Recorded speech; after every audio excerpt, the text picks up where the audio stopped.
Alexandre Jardin, on parlait d'engagement, là, engagement et Internet. Et alors, il y a une conclusion un peu surprenante qui arrive, Ouais. en tout cas, qui dit que Internet n'est pas forcément le lieu de l'engagement.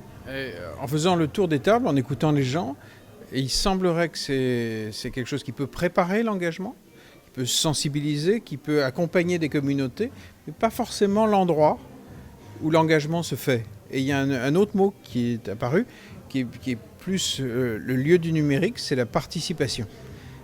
Ce qui est un mot moins engageant, moins intense, mais qui existe, qui a son poids.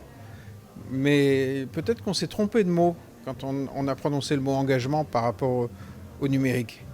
Ce qui est d'ailleurs assez logique. Regardez dans votre vie. Quand vous êtes engagé en face d'un homme, vous êtes quand même pas, vous l'avez quand même rencontré.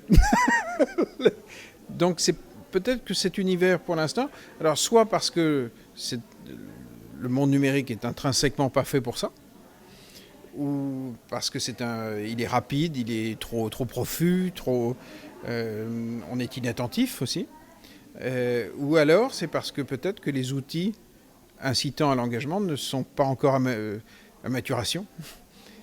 Mais j'en ressors déconcerté et en même temps recadré. C'est-à-dire que participation, oui, mais pas forcément engagement.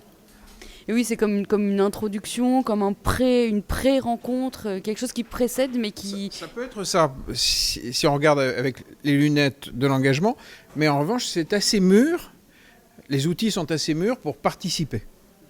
Ce qui est pas un sous-produit. C'est fort de participer.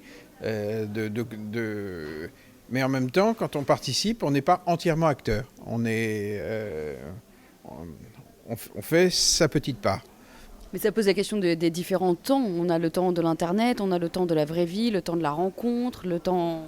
Et quelqu'un a fait une remarque étonnante. Elle a dit, mais au fond, on est peut-être en gros des gens lents, des êtres humains, l'être humain est peut-être lent, et l'illusion de la rapidité que permet le numérique fait que quand on lance une campagne, par exemple, on se dit, tiens, si on n'a pas 100 000 clics dans les 48 heures, ça ne marche pas.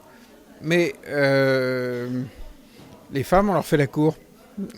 Ça marche comme ça depuis très longtemps. Ça dit quelque chose de notre espèce. Et le numérique nous fait croire que le temps n'existe plus. C'est peut-être pas vrai. Merci beaucoup.